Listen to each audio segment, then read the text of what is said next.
بسم الله الرحمن الرحيم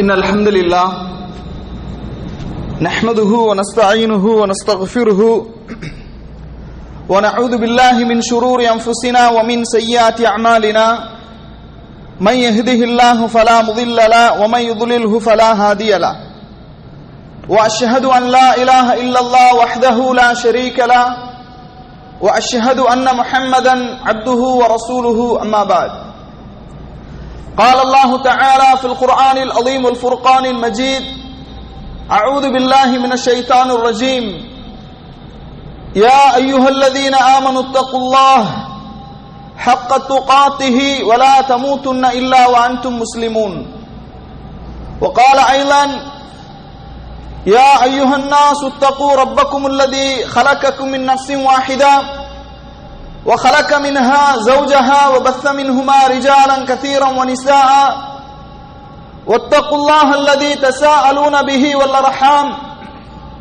إن الله كان عليكم رقيبا وقال أيضا يا أيها الذين آمنوا اتقوا الله وقولوا قولا سديدا يصلح لكم أعمالكم ويغفر لكم ذنوبكم ومن يطع الله ورسوله فقد فاز فوزا عظيما فإن أصدق الحديث كتاب الله وخير الهدي هدي محمد صلى الله عليه وسلم وشر الأمور محدثاتها وكل محدثة بدعة وكل بدعة ضلالة وكل ضلالة في النار اللهم صل على محمد وعلى آل محمد كما صليت على إبراهيم وعلى آل إبراهيم إنك حميد مجيد اللهم بارك على محمد وعلى آل محمد كما باركت على إبراهيم وعلى آل إبراهيم إنك حميد مجيد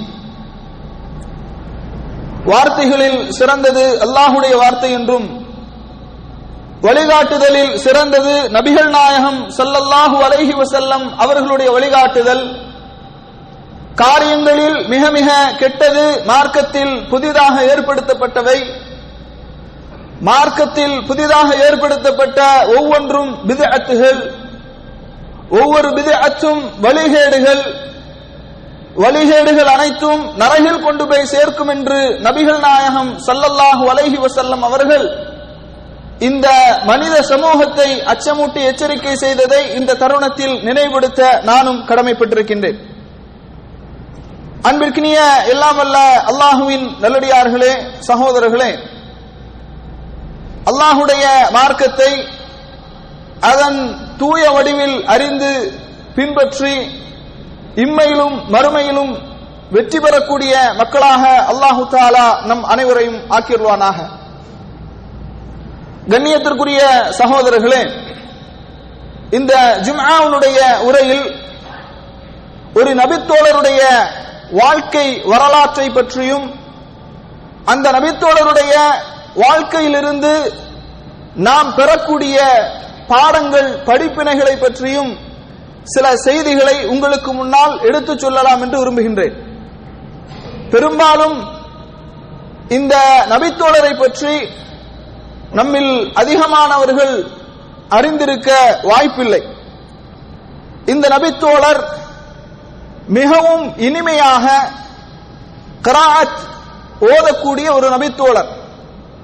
ரசூலுல்லாஹி ஸல்லல்லாஹு அலைஹி வஸல்லம் அவர்களுக்கு மறந்துவிட்ட சில சூறாக்களை, சில அத்தியாயத்தினுடைய வசனங்களை கூட இந்த நபித்தோழருடைய கிராஅத்தின் மூலமாக அல்லாஹுடைய தூதர் அவர்கள் நினைவுபடுத்திக் கொண்டார்கள் என்று சொல்லுகின்ற அளவுக்கு குர்ஆனோடு பின்னி பிணைந்த ஒரு நபித்தோழர் இந்த நபித்தோழர். ரசூலுல்லாஹி ஸல்லல்லாஹு அலைஹி வஸல்லம் அவர்களுடைய காலகட்டத்தில் வாழ்ந்த இறையச்சமுடைய அல்லாஹுடைய தூதரோடு அனைத்து போர்க்களங்களிலும் பத்ர் போரிலிருந்து அபூபக்கர் சித்தீக் ரலியல்லாஹு அன்ஹு அவர்களோடு அவர்கள் நடத்திய முர்த்தத்துகளோடு நடத்திய அந்த போர் வரை கலந்து கொண்ட ஒரு நபித்தோழர் இந்த நபித்தோழர். அல்லாஹுடைய தூதர் ஸல்லல்லாஹு அலைஹி வஸல்லம் அவர்களுடைய பாராட்டையும் பிரார்த்தனைக்கும் உரிய ஒரு நபித்தோழர் இந்த நபித்தோழர். இந்த நபித்தோழர் அன்சாரி சஹாபாக்கள் இரண்டு வகையாக இருக்கின்றார்கள். முஹாஜிர்கள், அன்சாரிகள் என்று இருக்கின்றார்கள். இந்த அன்சாரிகளில் அவுஸ் கோத்திரத்தை சார்ந்த தலைவர்களில் மிக முக்கியமான தலைவராக கருதப்படக்கூடிய ஒரு நபித்தோழர் தான் அப்பாத் இப்னு பிஷ்ர் என்கின்ற நபித்தோழர். கண்ணியத்திற்குரிய சகோதரர்களே, அப்பாத் இப்னு பிஷ்ர் ரலியல்லாஹு அன்ஹு அவர்களை பற்றியான தகவல்களை நான் உங்களுக்கு சொல்வதற்கு முன்பாக அன்சாரி நபித்தோழர்களை குறித்து ரசூலுல்லாஹி ஸல்லல்லாஹு அலைஹி வஸல்லம் அவர்கள் சொன்ன சிறப்புகள், அது பற்றிய ஒரு சில செய்திகளை மட்டும் இந்த இடத்தில் ஞாபகப்படுத்துவது பொருத்தமாக இருக்கும் என்று கருதுகின்றேன். காரணம், இன்றைக்கு நபித்தோழர்களை பற்றி, நபித்தோழர்களுடைய மனைவிமார்களை பற்றி நச்சு கருத்துக்களை முஸ்லிம்களுக்கு மத்தியில் குர்ஆன் சுன்னாவுடைய பெயரிலே, தௌஹீதினுடைய பெயரிலே பரப்பப்பட்டு வருகின்ற ஒரு காலச்சூழ்நிலையில் தான் நாம் வாழ்ந்து கொண்டிருக்கின்றோம். இந்த நேரத்தில் இந்த மார்க்கத்திற்காக உழைத்த முஹாஜிர்கள், மார்க்கத்திற்காக உதவி செய்த அன்சாரிகள், அவர்கள் யார்? அவர்களுடைய சிறப்புகள் என்ன? அவர்களை நேசிப்பது எதனுடைய அடையாளம்? அவர்களை வெறுப்பது எதனுடைய அடையாளம்? நபிகள் நாயகம் ஸல்லல்லாஹு அலைஹி வஸல்லம் அவர்கள் இது பற்றி நமக்கு என்ன சொல்லி இருக்கின்றார்கள் என்பதை ஒரு சிறு குறிப்பாக நாம் அறிந்து கொள்வது பொருத்தமாக இருக்கும். ரசூலுல்லாஹி ஸல்லல்லாஹு அலைஹி வஸல்லம் அவர்கள் சொல்கின்றார்கள், அனஸ் இப்னு மாலிக் ரலியல்லாஹு அன்ஹு அறிவிக்கக்கூடிய செய்தி சஹீஹுல் புகாரியில 3500வது செய்தியாக இடம்பெறுகின்றது. ஆயத்துல் ஈமான் ஹுப்புல் அன்சார், அன்சாரிகளை நேசிப்பது ஈமானுடைய அடையாளம் என்று சொல்கின்றார்கள். ஒருவன் மூமின் என்று சொன்னால் அவனுடைய ஈமானின் பிரதிபலிப்பு எப்படி இருக்க வேண்டும்? சஹாபாக்களை நேசிக்க வேண்டும், அன்சாரிகளை நேசிக்க வேண்டும். ரசூலுல்லாஹ் சொல்றாங்க, ஆயத்துல் ஈமான் ஹுப்புல் அன்சார், அன்சாரிகளை நேசிப்பது ஈமானுடைய அடையாளம். ஆயத்துன் நிஃபாக், நயவஞ்சகத்தினுடைய அடையாளம் எது தெரியுமா? புகுதுல் அன்சார், அன்சாரிகளை கோபிப்பது, அன்சாரிகளை மட்டமாக நினைப்பது. அண்ணன் எப்போ காலியாவா, திண்ண எப்போ காலியாகும் என்று மட்டமாக இழிவாக நினைப்பது. இது நிஃபாக், நயவஞ்சகத்தினுடைய அடையாளம் என்று ரசூலுல்லாஹி ஸல்லல்லாஹு அலைஹி வஸல்லம் அவர்கள் சொல்லி காட்டுகின்றார்கள். அப்ப அன்சாரிகளை பற்றி நாம் அறிந்திருக்கும் போது, அவர்கள் இந்த மார்க்கத்திற்காக செய்த தியாகங்கள், அவர்கள் இந்த மார்க்கத்திற்காக, அல்லாஹ்வுடைய தூதருக்காக எவ்வளவு ஒத்துழைத்தார்கள், போர்க்களத்திலே கலந்து கொண்டு இந்த மார்க்கத்திற்காக அவர்கள் செய்த அர்ப்பணங்கள், எல்லாவற்றையும் நாம் தெரிந்து கொள்ளும் போதுதான் அவர்கள் மீது உள்ள நேசம், பாசம் நமக்கு அதிகரிக்கும். நபித்தோழர்களுடைய வாழ்க்கை வரலாற்றை பற்றி நாம் தெரியவில்லை என்று சொன்னால் அவர்கள் மீது நமக்கு அன்பு ஏற்படாது. அவர்களை நேசிக்க வேண்டும் என்ற அந்த உணர்வு நமக்கு ஏற்படாது.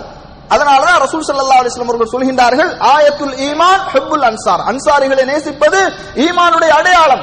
ஆயத்துன் நிஃபாக் புகுதுல் அன்சார், அன்சாரிகளை கோபிப்பது, வெறுப்பது அது நயவஞ்சகத்தினுடைய அடையாளம் என்று அல்லாஹ்வுடைய தூதர் ஸல்லல்லாஹு அலைஹி வஸல்லம் அவர்கள் சொல்கின்றார்கள். இந்த அன்சாரி நபித்தோழர்களில் அவுஸ் கோத்திரத்தை சார்ந்த முக்கியமான தலைவர்களில் ஒரு தலைவராகத்தான் அப்பாத் இப்னு பிஷ்ர் ரலியல்லாஹு அன்ஹு அவர்கள் திகழ்ந்தார்கள்.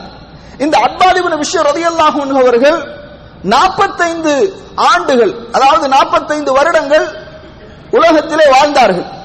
இந்த அப்பாத் இப்னு பிஷ்ர் ரலியல்லாஹு அன்ஹு அவர்கள் இமாம் அபூ ரபீ அல் அன்சாரி அல் அஷ்ஹலி என்று பிரபல்யமாக அவர்கள் அறியப்பட்டார்கள். இவர்கள் பத்ர் போர்க்களத்திலே கலந்து கொண்ட ஒரு நபித்தோழர். ஏன் இதை நினைவுபடுத்துகின்றேன் என்று சொன்னால், ரசூல் ஸல்லல்லாஹு அலைஹி வஸல்லம் அவர்கள் ஒரு செய்தியிலே சொன்னார்கள், பத்ர் போர்க்களத்தில் யாரெல்லாம் கலந்து கொண்டார்களோ அவர்கள் அனைவரையும் அல்லாஹ் தஆலா மன்னித்து விட்டான் என்று பத்ர் போர்க்களத்திலே கலந்து கொண்ட நபித்தோழர்களுக்கு தனிப்பட்ட சில சிறப்புகளை ரசூல் ஸல்லல்லாஹு அலைஹி வஸல்லம் அவர்கள் சொல்லி காட்டுகின்றார்கள். இந்த அப்பாத் ரலியல்லாஹு அன்ஹு அவர்கள் எப்போது இவர்களுக்கு இஸ்லாம் கிடைக்கின்றது என்று சொன்னால், நமக்கெல்லாம் தெரியும் முஸ்அப் இப்னு உமைர் ரலியல்லாஹு அன்ஹு அவர்கள் இஸ்லாத்திற்காக செய்த தியாகங்கள், அவர்கள் இஸ்லாத்தை பரப்புவதற்காக எடுத்துக்கொண்ட முயற்சிகள், அதாவது அக்கபத்துல் ஊலா, முதலாவது அக்கபா உடன்படிக்கையின் போது நுபுவத் 12வது வருடம் மதீனாவிலிருந்து சில மக்கள் வருகின்றார்கள், ஹஜ்ஜுக்காக வருகின்றார்கள். இப்படி ஹஜ்ஜுக்காக வரும்போது அவர்களுக்கு ரசூல் ஸல்லல்லாஹு அலைஹி வஸல்லம் அவர்கள் இஸ்லாத்தை எடுத்துச் சொல்கின்றார்கள். அவர்களில் சிலர் இஸ்லாத்தை ஏற்றுக்கொள்கின்றார்கள். ஏற்றுக்கொண்டு விட்டு அல்லாஹ்வுடைய தூதரிடத்தில் உடன்படிக்கை செய்கின்றார்கள். இந்த உடன்படிக்கை எல்லாம் முடிந்த பிறகு அன்சாரி நபித்தோழர்கள், மதீனாவிலிருந்து வருகை தந்த நபித்தோழர்கள் அல்லாஹ்வுடைய தூதரிடத்தில் ஒரு கோரிக்கை வைக்கின்றார்கள். அல்லாஹ்வின் தூதரவர்களே, எங்களுக்கு மார்க்கத்தை கற்றுத் தருவதற்காக, எங்களுக்கு இஸ்லாத்தை கற்றுத் தருவதற்காக எங்களோடு ஒரு நபித்தோழரை நீங்கள் அனுப்பி வையுங்கள் என்ற ஒரு கோரிக்கையை வைக்கின்றார்கள். அப்போது ரசூல் ஸல்லல்லாஹு அலைஹி வஸல்லம் அவர்களால் அனுப்பி வைக்கப்பட்ட ஒரு நபித்தோழர் தான் இந்த முஸ்அப் இப்னு உமைர் என்கின்ற நபித்தோழர். இந்த நபித்தோழரின் மூலமாகத்தான் அப்பாஸ் ரலியல்லாஹு அன்ஹு அவர்களுக்கு இஸ்லாம் கிடைக்கின்றது. இவருடைய கையின் மூலமாகத்தான், இவரின் மூலமாகத்தான் அப்பாஸ் ரலியல்லாஹு அன்ஹு அவர்கள் இஸ்லாத்திற்கு வருகின்றார்கள். அப்ப அப்பாஸ் ரலியல்லாஹு அன்ஹு அவர்கள் எப்போது இஸ்லாத்திற்கு வருகின்றார்கள் என்று சொன்னால், ஹிஜ்ரத்திற்கு முன்பாகவே இஸ்லாத்திற்கு வந்து விடுகின்றார். அதாவது நுபுவத்தினுடைய அந்த 12வது அந்த ஆண்டிலேயே அவர்கள் இஸ்லாத்திற்கு வந்து விடுகின்றார்கள் என்ற ஒரு செய்தியை நாம் என்ன செய்கின்றோம், பார்க்கின்றோம். இந்த அப்பாஸ் ரலியல்லாஹு அன்ஹு அவர்களை பற்றி ஆயிஷா ரலியல்லாஹு அன்ஹா அவர்கள் சொல்கின்றார்கள். இந்த செய்தி முஸ்னத் அபி அலா என்ற ஹதீஸ் கிரந்தத்திலே 4389வது செய்தியாக இடம்பெறுகின்றது. ஆயிஷா ரலியல்லாஹு அன்ஹா அவர்கள் சொல்கின்றார்கள், ஸலாஸத்தும் மினல் அன்சார், அன்சாரிகளில் 3 சாரார், 3 நபர்கள், குல்லுஹும் மின் பனி அப்துல் அஷ்ஹல், அப்துல் அஷ்ஹல் கோத்திரத்துடைய 3 மனிதர்கள், லம் யகுன் அஹதுன் யஅதது அலைஹிம் ஃபضلا بعد رسول الله صلى الله عليه وسلم, ரசூலுல்லாஹி ஸல்லல்லாஹு அலைஹி வஸல்லம் அவர்களுக்கு பிறகு யாரும் அந்த சிறப்பை அடைய முடியாது 3 நபித்தோழர்களை தவிர. அந்த 3 நபித்தோழர்கள் யார்? சஅத் இப்னு உபாத், சஅத் இப்னு முஆத் ரலியல்லாஹு அன்ஹு அவர்கள், அதே போன்று உஸைத் இப்னு ஹுலைர் ரலியல்லாஹு அன்ஹு அவர்கள். அந்த பட்டியலில் ஆயிஷா ரலியல்லாஹு அன்ஹா அவர்கள் சொல்கின்றார்கள், அல்லாஹ்வுடைய தூதருக்கு பிறகு சிறந்த நபித்தோழர்கள், சிறந்த அன்சாரி தோழர்கள் என்று சொன்னால் இந்த 3 நபித்தோழர்களும் தான். அதில் ஒருவர் தான் அத்பாத் இப்னு பிஷ்ர் ரலியல்லாஹு அன்ஹு என்று ஆயிஷா ரலியல்லாஹு அன்ஹா அவர்கள் சொல்லி காட்டுகின்றார்கள். அதே போன்று பாருங்கள், அத்பாத் ரலியல்லாஹு அன்ஹு அவர்கள் மிகவும் ஒரு வணக்கசாலியாக இருந்தார். இனிமையாக கராத் ஓதக்கூடிய ஒரு மனிதராக இருந்தார். நமது பிள்ளைகளை இப்படி நாம் உருவாக்க வேண்டும். நமது பிள்ளைகளுக்கு இது போன்ற நபித்தோழர்களுடைய வரலாறுகளை சொல்லி இப்படி அவர்களை நாம் உருவாக்க வேண்டும். மிகவும் பேணுதலான, உலக பற்றற்ற, வணக்க வழிபாடுகளில் ஆர்வமுடைய, ஆசையுடைய ஒரு சிறந்த நபித்தோழராக அத்பாத் ரலியல்லாஹு அவர்கள் இருந்தார்கள் என்ற செய்தியை நாம் பார்க்கின்றோம். இந்த செய்தி சஹீஹுல் புகாரியில 2461வது செய்தியாக இடம்பெறுகின்றது. ரசூலுல்லாஹி ஸல்லல்லாஹு அலைஹி வஸல்லம் அவர்கள் சமிஅ நபி ஸல்லல்லாஹு அலைஹி வஸல்லம் ரஜுலன் யக்ரா ஃபில் மஸ்ஜிதி, பள்ளிவாசலில் இருந்து ஒரு குரலை அல்லாஹ்வுடைய தூதர் அவர்கள் கேட்கின்றார்கள். கேட்டுவிட்டு சொல்கின்றார்கள், ரஹிமல்லாஹ், அல்லாஹ் அந்த மனிதருக்கு ரஹமத் செய்யட்டும், அல்லாஹ் அந்த மனிதருக்கு அருள் புரியட்டும். லக்கத் அதரகனி கதா வ கதா ஆயத்தன், இந்தந்த வசனங்கள் எல்லாம் எனக்கு வந்தடைந்தது, நான் மறந்துவிட்ட சில சூறாக்கள், இந்தந்த சூறாக்களுடைய இந்த வசனங்கள் எல்லாம் எனக்கு இந்த மனிதரின் மூலமாக வந்தடைந்தது என்று சொல்லிவிட்டு ஆயிஷா ரலியல்லாஹு அன்ஹா, அந்த ஹதீஸினுடைய இன்னொரு ரிவாயத்திலே வருகின்றது, அந்த நேரத்தில் ரசூல் ஸல்லல்லாஹு அலைஹி வஸல்லம் அவர்கள் ஆயிஷா ரலியல்லாஹு அன்ஹா அவர்களுடைய வீட்டிலே தஹஜ்ஜுனுடைய தொழுகையை தொழுது கொண்டிருக்கின்றார்கள். இந்த நேரத்தில் மஸ்ஜித் நபவியில அத்பாத் இப்னு பிஷ்ர், அத்பாத் ரலியல்லாஹு அன்ஹு அவர்கள் தஹஜ்ஜுனுடைய தொழுகையை தொழுது கொண்டிருக்கின்றார்கள். இப்படி தஹஜ்ஜுனுடைய தொழுகையை தொழுது கொண்டிருக்கும் போதுதான் அத்பாத் ரலியல்லாஹு அன்ஹு அவர்களுடைய குரலை, கிராத் ஓதக்கூடிய அந்த இனிமையான குரலை ரசூலுல்லாஹி ஸல்லல்லாஹு அலைஹி வஸல்லம் அவர்கள் கேட்டுவிட்டு தான் இப்படி துஆ செய்கின்றார்கள், ரஹிமல்லாஹ், அல்லாஹ் அவருக்கு அருள் புரியட்டும், நான் குர்ஆனிலே இந்தந்த சூறாக்களில் இந்தந்த வசனங்களை எல்லாம் மறந்துவிட்டேன், இவருடைய கிராஅத்தின் மூலமாகத்தான் எனக்கு அது நினைவுக்கு வந்தது என்று அவருக்காக ரசூல் ஸல்லல்லாஹு அலைஹி வஸல்லம் அவர்கள் என்ன செய்கின்றார்கள்? பிரார்த்தனை செய்கின்றார்கள். பாருங்கள், அதை தொடர்ந்து வருகின்றது. கேட்கிறாங்க ரசூல் ஸல்லல்லாஹு அலைஹி வஸல்லம் அவர்கள் ஆயிஷா ரலியல்லாஹு அன்ஹா அவர்களிடத்துல, இந்த இனிமையான குரலுக்கு சொந்தக்காரர் யார்? இது அப்பாதுனுடைய குரலா என்று கேட்கின்றார்கள். அப்போது ஆயிஷா ரலியல்லாஹு அன்ஹா அவர்கள் சொன்னார்கள், ஆம், இது அப்பாத் ரலியல்லாஹு அன்ஹு அவருடைய குரல் தான். அப்போது ரசூல் ஸல்லல்லாஹு அலைஹி வஸல்லம் அவர்கள் மீண்டும் துஆ செய்கின்றார்கள், அல்லாஹும்மர்ஹம் அப்பாதன், அப்பாதுக்கு இறைவா நீ அருள் புரிவாயாக என்று ரசூலுல்லாஹி ஸல்லல்லாஹு அலைஹி வஸல்லம் அவர்கள் பிரார்த்தனை செய்தார்கள் என்ற ஒரு செய்தியை நாம் என்ன செய்கின்றோம், பார்க்கின்றோம். அப்ப கண்ணியத்திற்குரியவர்களே, நாம் இன்றைக்கு குர்ஆனோடு எப்படிப்பட்ட ஒரு தொடர்பில் இருக்கின்றோம் யோசித்து பாருங்கள். நம்மிலே எத்தனை முஸ்லிம்கள் குர்ஆனை சரளமாக நிறுத்தி நிதானமாக சரளமாக ஓதக்கூடியவர்களாக நாம் இருக்கின்றோம். யோசித்து பாருங்கள், கொஞ்சம் சிந்தனை செய்து பாருங்கள். இன்றைக்கு அதிகமான மக்கள், நமது குழந்தைகள், சவுதி அரேபியாவில் கூட பரவாயில்ல, கொஞ்சம் குர்ஆன் சுன்னவோடு நெருங்கிய தொடர்பு இருக்கின்ற காரணத்தினால் பிள்ளைகளை அதிகமான சகோதரர்கள் குர்ஆனை மனனம் செய்வதற்காகவே தங்களுடைய பிள்ளைகளுடைய படிப்பை துறந்துவிட்டு அல்லது படிப்பை பகுதி நேரமாக ஆக்கிவிட்டு குர்ஆனை மனனம் செய்வதற்காகவே அர்ப்பணித்து விட்டார்கள். அல்லாஹு தஆலா அந்த பெற்றோர்களுக்கு அல்லாஹ் ரஹ்மத் செய்யட்டும், அவர்களுக்கு கிருபை செய்வானாக. அப்படிப்பட்ட பெற்றோர்களும் இருக்கின்றார்கள். ஆனால் நமது ஊர்களிலே, நமது சமுதாயத்திலே ஆரம்ப காலகட்டத்தில், அதாவது சில வருடங்களுக்கு முன்பாக காலையிலும் மாலையிலும் மக்கள் என்ன செய்வாங்க, சின்ன பிள்ளைகள், ஆண் குழந்தைகள், பெண் குழந்தைகள் ஒரு பையை தூக்கிக்கிட்டு அதிலே குர்ஆனை வைத்துக் கொண்டு மக்தப் மதரசாவிற்கு சென்று வந்தார்கள். ஆனால் அந்த நிலையெல்லாம் இன்றைக்கு மாறிவிட்டது. இன்றைக்கு காலையில டியூஷன், சாயங்காலம் டியூஷன், உலக கல்விக்குத்தான் அதிக முக்கியத்துவம் வழங்கப்படுகின்றது. மார்க்கத்தை படிக்கக்கூடியவர்கள், குர்ஆனை படிக்கக்கூடியவர்கள், குர்ஆனை கற்றுக்கொள்ளக்கூடிய ஒரு சமுதாயம் குறைந்து வரக்கூடிய ஒரு சூழலை நாம் என்ன செய்கின்றோம், பார்க்கின்றோம். அப்ப கண்ணியத்திற்குரிய ரசூல் ஸல்லல்லாஹு அலைஹி வஸல்லம் சொன்னாங்க, ஸுய்யினுல் குர்ஆன பி அஸ்வாத்திக்கும், உங்களுடைய குரல்களால் குர்ஆனை அழகுபடுத்துங்கள், உங்களுடைய குரல்களால் குர்ஆனை அழகுபடுத்துங்கள். இக்ரவுல் குர்ஆன் ஃபஇன்னஹு யஅதி யௌமல் கியாமத்தி ஷஃபீஅன் லி அஸ்ஹாபிஹி, குர்ஆனை நீங்கள் ஓதுங்கள், மறுமை நாளில் அது உங்களுக்கு பரிந்து பேசக்கூடியதாக இருக்கும் என்று நபிகள் நாயகம் ஸல்லல்லாஹு அலைஹி வஸல்லம் அவர்கள் சொன்னார்களே. அப்ப குர்ஆன் பரிந்துரைக்குரிய ஒரு விஷயமாக எப்போது நாம் அடைய இருக்கின்றோம்? எப்படி நம்மால் அடைய முடியும்? குர்ஆனை ஓத தெரியவில்லையே, அலிஃப் பா என்ற அந்த அடிப்படை எழுத்துக்களை கூட சரியான முறையில் உச்சரிக்க தெரியவில்லையே, நாம் எப்படி அதனுடைய சிறப்பை அடைந்து கொள்ள முடியும்? எப்படி குர்ஆன் நமக்காக மறுமையிலே பரிந்து பேசும்? யோசித்து பாருங்கள். எனவே அன்பிற்கினியவர்களே, குர்ஆனை ஓத வேண்டும். அதற்காக தஅவா நிலையங்களில் முறைப்படுத்தப்பட்ட வகுப்புகள் நடைபெற்றுக் கொண்டிருக்கின்றது. அந்த வகுப்புகளில இவ்வளவு பெரிய வயசாகிவிட்டது, பெரியவராகிவிட்டோம், இன்னும் போய் குர்ஆனை படிப்பதா? வெட்கப்பட வேண்டாம். மார்க்கத்தை கற்றுக்கொள்வதற்கு நீங்கள் வெட்கப்படாதீர்கள். வெட்கத்தை துறந்து வருகை தாருங்கள், குர்ஆனை கற்றுக்கொள்ளுங்கள். குர்ஆனை கற்று அதை செயல்படுத்துவதில் தான் இம்மையினுடைய ஈடேற்றமும் மறுமையினுடைய வெற்றியும் நமக்கு இருக்கின்றது. இந்த நபித்தோழரை பாருங்கள், குர்ஆனோடு பின்னி பிணைந்த ஒரு நபித்தோழராக இருந்திருக்கின்றார். அல்லாஹுடைய தூதர் அவர்களுக்கு அவர்கள் மறந்துவிட்ட சில வசனங்களை நினைவுபடுத்துகின்ற அளவுக்கு அவருடைய கிராத் இனிமையானதாக இருக்கின்றது என்ற ஹதீஸினுடைய செய்திகளை என்ன செய்கின்றோம், பார்க்கின்றோம். அது மட்டுமல்ல, இந்த நபித்தோழருடைய இன்னொரு சிறப்பாக சஹீஹுல் புகாரியிலே நாம் பார்க்கின்றோம். இந்த நபித்தோழர், அதாவது 3629வது செய்தியாக வருகின்றது.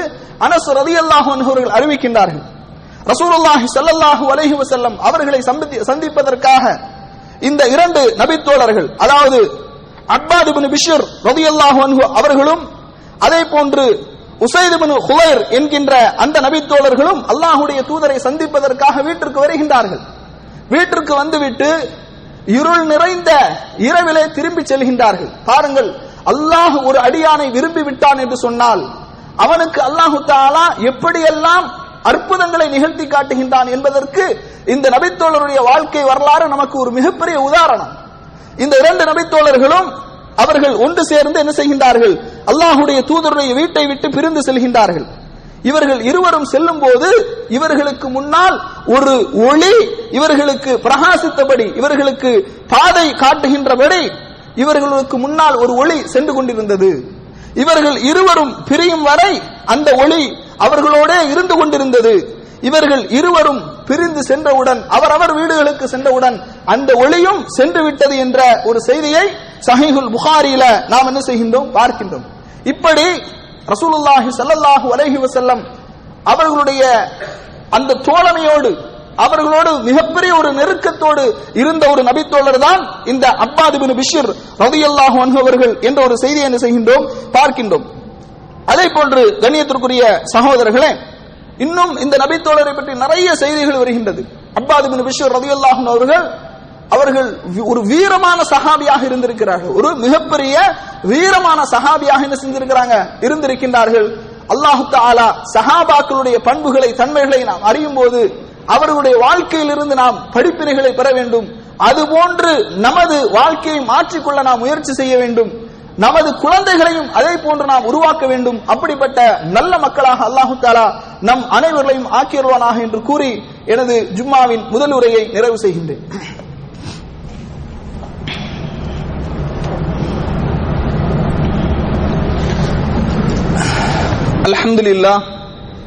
அல்ஹம்துலில்லாஹி அல்லதி ஹதானா லிஹாதா வமா குன்னா லினஹ்ததிய லௌலா அன் ஹதானல்லாஹ் அம்மா பஅத்.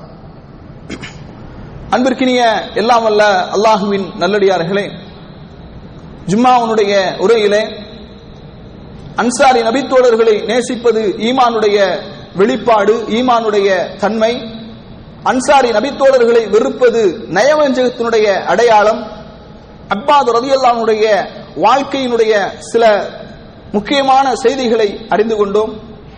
இன்னும் நிறைய செய்திகள் வருகின்றது. அப்பாத் இப்னு பிஷ்ர் ரலியல்லாஹு அன்ஹு அவர்கள் ஒரு முறை அனஸ் ரலியல்லாஹு அன்ஹு அறிவிக்கக்கூடிய செய்தி சஹீஹுல் முஸ்லிம்ல, சஹீஹுல் புகாரியில 507வது செய்தியாக இடம்பெறுகின்றது. அல்லாஹ் தஆலா, அதாவது யூதர்கள் பெண்களுக்கு மாதவிடாய் ஏற்பட்டு விட்டது என்று சொன்னால் யூதர்கள் அவர்களோடு அமர்ந்து சாப்பிட மாட்டார்கள், அவர்களோடு ஒட்டி உறவாட மாட்டார்கள், அவர்களை எப்போதும் பிரித்து என்ன செய்வார்கள், வைப்பார்கள். இது சம்பந்தமாக சஹாபாக்கள் அல்லாஹுடைய தூதரிடத்தில் கேட்கிறாங்க, அல்லாஹுவின் தூதர் அவர்களே, இந்த மாதிரி யூதர்கள் நடந்து கொள்கின்றார்களே என்று சொல்லும் போது அல்லாஹு தஆலா 2வது அத்தியாயத்தினுடைய 222வது வசனத்தை இறக்குகின்றார்.